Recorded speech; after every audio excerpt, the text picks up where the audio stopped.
With it being almost 2 months since Starfield Direct dropped and just about a month until launch, here's what we know so far and why I think it's going to scratch so many gamer itches.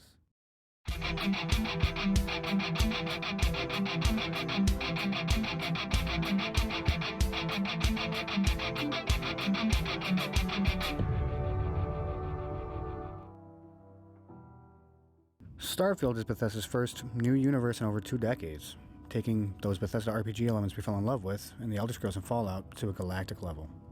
Starfield is described as NASA punk, advanced technology with that clean, sterile look, which reminds me a lot of Interstellar, with the look of the interiors and the spacesuits. Every time I watch Interstellar, I wish I had a game that I could jump into, that I could really do the things that I saw in the movie, to really scratch that space exploration itch. With over 1,000 planets to explore and discover, with procedural generation and handcrafted elements mixed together, and 10% being said to have life on it, that's got to be at least 100 planets with life on it that we can explore and discover. The size and the scale of the game are impressive, for sure, but what propels you out into the cosmos to start your journey? Early on in the game, you come into contact with an artifact of some sort. Whether it's alien or ancient technology, we don't know yet, but when you touch it, it looks like it gives you some kind of vision state, and then you wake up. When you come to, you got two people checking on you. You got one guy asking if you can remember anything, and the other one's holding the artifact that looks like you touched, that gave you that reaction. And it looks like this is what's going to propel you off into the cosmos to start your journey. And that's when you're going to be able to start your character creation. Now in Fallout 4, we did have the voice protagonist in the form of Nate and Nora. Here you will be a silent protagonist. You'll be able to select from, the various presets that they have already for you, or if you want to go into a little bit more in-depth customization, you have those options too. It looks really in-depth and looks really good. And I really do like the clean interface. It really does fit that NASA punk style. After deciding what your character looks like, that's when you're going to get into the backgrounds and skills section of character creation. It looks like the backgrounds consist of 3 starting skills, such as like chef or lasers, lockpicking, stuff like that. And it looks like some of the skills are going to give you different dialogue options potentially, like Beast Hunter or the Chef. But then you also have the more obviously well-known stuff like lock picking, the digital locks, and you can upgrade those by leveling up and completing challenges like picking more locks or cooking more dishes for the chef perk. Skills are then grouped into categories by their skill set, such as combat and science and tech. Now it looks like we have all the skills for some of our favorite types of builds, such as the stealth build here, or, this newer one with like the neuro strikes, and these punching people in the atmosphere just looks like just so much fun. And here's our first look at the cosmos with the star map. With the star map here, you can see like the planetary view, you can see what kind of quests you have, what kind of resources you can find there, whether or not it has life on it. And if you zoom out, you get the system map, where you can see how many planets or moons that your system has, whether or not it's a binary or trinary star system, what kind of star is in your system. And if you zoom out even further, you get the whole galactic map where based on your ship's upgrades and stuff like that, you can, jump to other systems and do more exploring and, check out some of the locations that we saw in the Starfield Direct trailer. Now they said there were over 1,000 planets to explore and discover, but they didn't say how many systems were out there. So at this time we don't really know how many systems you can really go out and explore and discover, but I'm guessing it's a lot.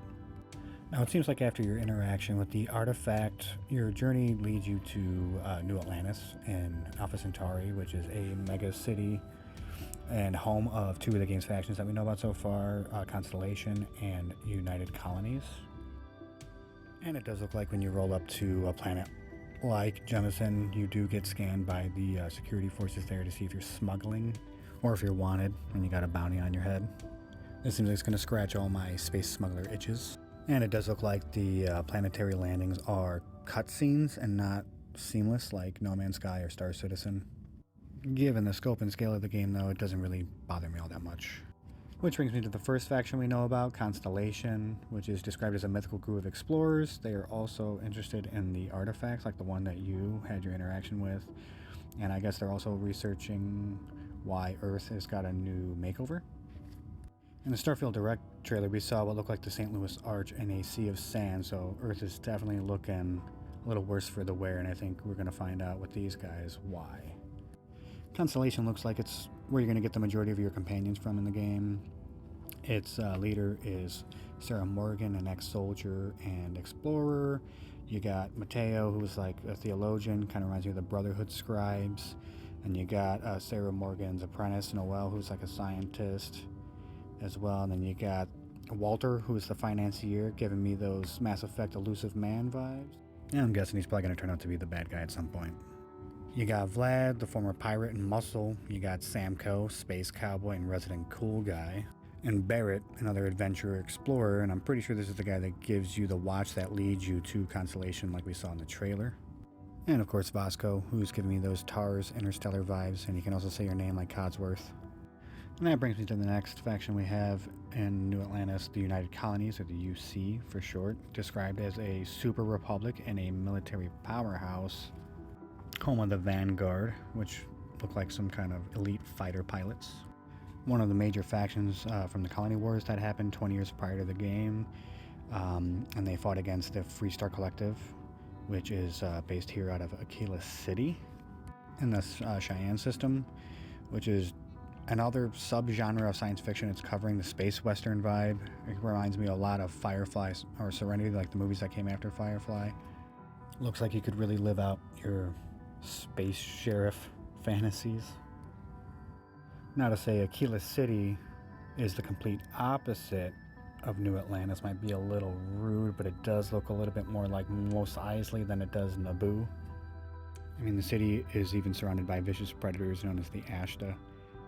And while the UC have the Vanguard, the Freestar Collective have the Freestar Rangers, which seem like some kind of elite force of space sheriffs. Aquila City is more like that small town vibe. They don't really want to be bothered by the UC, you know, even 20 years after the Colony Wars. They want to keep to themselves and, you know, take care of their own. The next major city we have is Neon, which is giving me all those cyberpunk Blade Runner vibes you could dream of. A true cyberpunk city with a dark, gritty underbelly being dominated by a group of space corpos, Ryujin Industries, that live up in their ivory towers. Down below looks like the kind of place Walter White cooks his blue space skooma. And here are the people who take it. Neon City is one of the places I'm most excited to check out. I don't think you're going to be hunting down replicants or anything like that, but I really do hope that they have a cyberpunk detective questline here for me to live out all my Blade Runner fantasies. One of my many science fiction fantasies that I'm probably going to be living out in this game. And those are the three major factions and the three major cities you can go to in the game, but there are smaller factions like the Crimson Fleet, who hide out on the Key space station base. And these guys definitely have the Expanse vibe going for them. They have like OPA belter vibes. They even kind of feel like maybe they were veterans of the Colony Wars, and maybe they have a little bit of animosity still about that.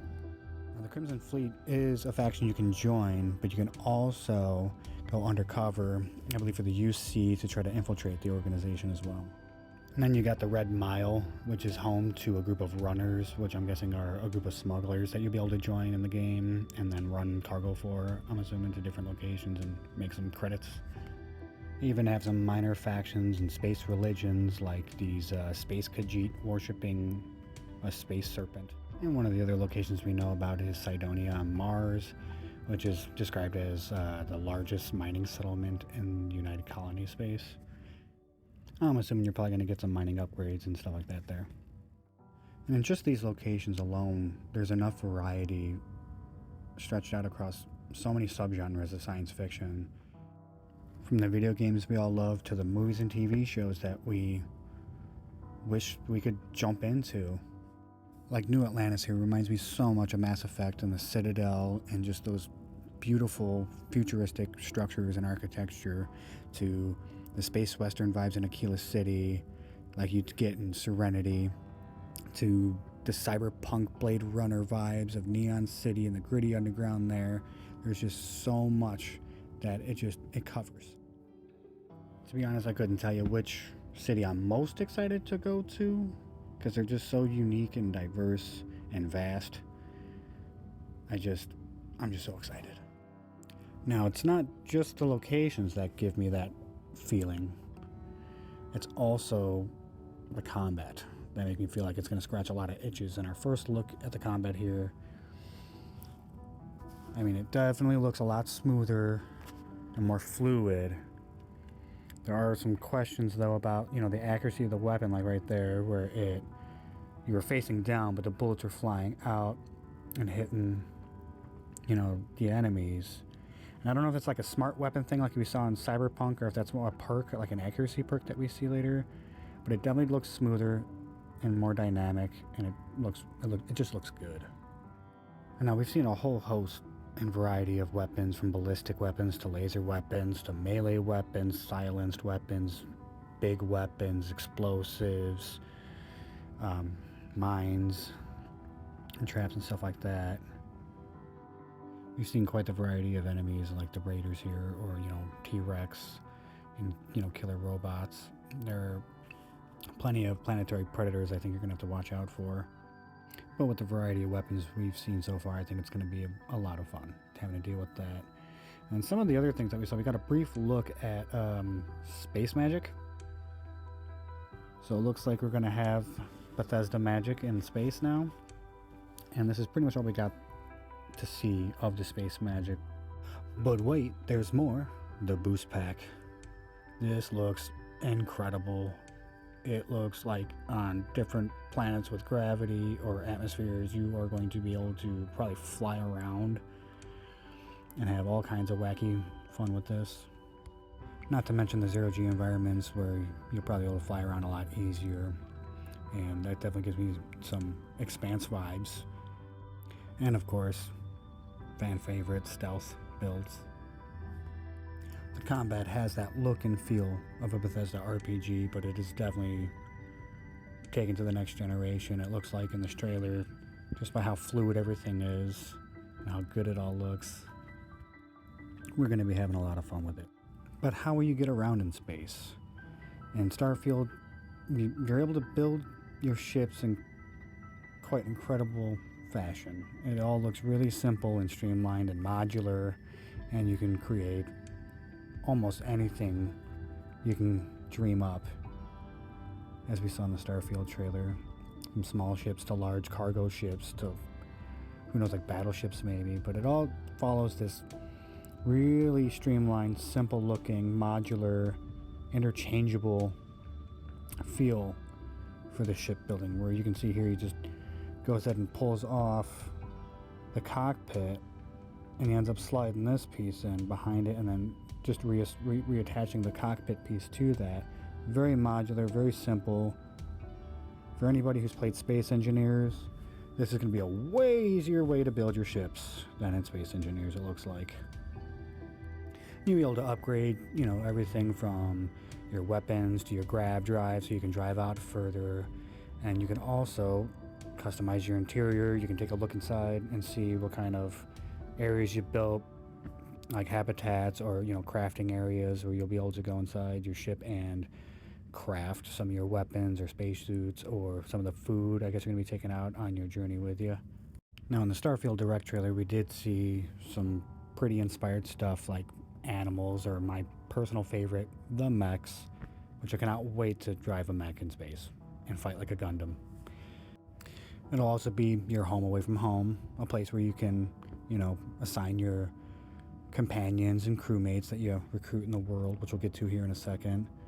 But you'll also be taking your ships out into space for space combat, which looks like a lot of fun and a little familiar for, you know, Elite Dangerous players with like the pip system, the way you move your pips around from like engines to weapons to grav drive. You got to wait for your grav drive to, you know, spool up before you could, you know, jump to, you know, a system if you're in danger or if you're just trying to travel. But I'm assuming as you level up and upgrade your ship and stuff like that and get better battery, you'll probably be able to negate some of those things and make it a little bit easier for you to, you know, be in combat and not have to worry about flipping stuff around from engines to weapons and stuff like that, or your grav drive spooling up and taking too long. Now in Starfield Direct, we did see some perks and skills that'll allow you to upgrade your skills in space combat and for, you know, ship exploration and stuff like that. You can upgrade your grav drives so you can jump further out and go to further away systems. You can upgrade your weapons and stuff like that. The targeting control system allows you to target and attack specific systems on an enemy ship, as you can see here. Another one of those things that's just going to be second nature, probably for Elite Dangerous players. And this leads me to the most exciting thing that I saw in the Starfield Direct trailer, and that is ship boarding. Being able to attack a ship and disable it and then board it, take out the inhabitants of the ship, and then keep the ship, you know, and put it in your fleet is just something I'm so excited, and I cannot wait to do that. Of all the different things you can do in the game, I gotta say this one looks like it's the most fun with you know, space combat and everything else. Just the shipboarding looks like it's gonna take up a lot of my time. But ship combat isn't the only way you're gonna get your resources and make credits. You have regular mining that you can use to get your resources. You have scanning flora and fauna and other minerals. You can sell that data for other credits too, which is another form of making credits in the game. You can also pick up, it looks like, ingredients for your recipes. And you'll also be able to set up resource extraction at your settlements, which we'll get to in just a second here. And as I said earlier in the video, most of your companions look like they're coming from Constellation, you know, with Sarah Morgan or Sam Coe or Barrett and Vasco. But you will also be having access to crew members that kind of look like the lieutenants from like Assassin's Creed Odyssey, where they're not exactly your main companions, but you can recruit them onto your ship. You can put them at your settlement to do resource extraction, or you can assign them to ships to maintain your supply lines and stuff like that. And you can find those people at different places around the system, like at the viewport here. You can find, what is that, Marika? You know, somebody who you're probably not going to be a main companion, but you're going to put on a ship or something, or Heller. This guy here looks like he's on a stranded moon. You know, another guy you probably put at your settlement or on your ship, supply lines, but not exactly a mainstay companion. And you will be able to have romance options with a handful of companions in the game, provided you don't leave them stuck at the settlement too long. And that brings me to the settlement system, which does look a little reminiscent of the Fallout 4, only it does look more streamlined and updated and spacey. It does look like it's going to be following the Fallout 76 kind of way of being able to plant a base almost anywhere, especially, you know, if you're looking for resources and stuff like that. You want to be able to plant your resource extractors by where the resources are. I mean, the interiors of these bases look incredible. It looks like you are going to be able to build robot companions and stuff like that, which I cannot wait to do, because I was a huge fan of the Automaton DLC, and I could not stop building all those different robots to battle in the arena or to take on quests with me and stuff like that. So that's going to be another fun thing to do here. Looks like you're able to set up, grow buildings and stuff like that, so you can grow food inside. You got your wind farms and stuff like that. I don't know if you're going to have any other kind of energy sources. And then, of course, you're going to be able to craft at your settlements, as you should be able to. Some of these buildings remind me of some of the stuff you can build in like No Man's Sky, or like the dome habitats for building, you know, for growing out your vegetables and stuff like that. So it's going to definitely scratch my No Man's Sky building itch as well. This is another one of those things I just cannot wait to do. I cannot wait to build outposts on random unvisited worlds or beautiful worlds and seeing the, you know, the sunrise or sunsets through the windows while I'm hanging out, or seeing some of these like moon-like, you know, no atmosphere type of biomes as well. It's just gonna be so much fun. And I do want to take a quick second to talk about the crafting, because in the Starfield Direct trailer they did say it was the most expansive crafting system that they've ever made before. And I mean, it does look incredible with all the different attachments and space weapons and variety of weapons. Not only that, but like the food you can create and take with you out on your journey. I mean, it just looks like it's quite the expansive game. Everything we know and love about a Bethesda game taken to a whole other level, with so many different places to go and explore and discover, so many places to set up all kinds of outposts and supply lines and different things that you can scan and discover for the first time and see for the first time. And with the procedural generation too, I think a lot of people are going to have a lot of different experiences, even if they're in the same kind of system or planet too. And I think that was mentioned in the Starfield Direct trailer. With all these different places to go and all these different things to do, I'm excited in ways I can't even explain. I haven't been this excited about a game since like Fallout 4 or No Man's Sky, when No Man's Sky was announced and stuff like that. And with all the different subgenres that they're covering, from like the space western Serenity vibes to like the cyberpunk vibes and neon, or those Expanse vibes with like the Crimson Fleet OPA kind of feel that they got, along with like the zero-G combat and stuff like that, which I really feel like the expansion just kind of nailed that zero-G experience, but now we get to feel it in a game. And with the shipboardings and stuff like that, this game just scratches so many itches. It covers so many genres, so many subgenres of, science fiction. I just cannot wait to get into it. What do you guys think? Like and subscribe and tell me in the comments.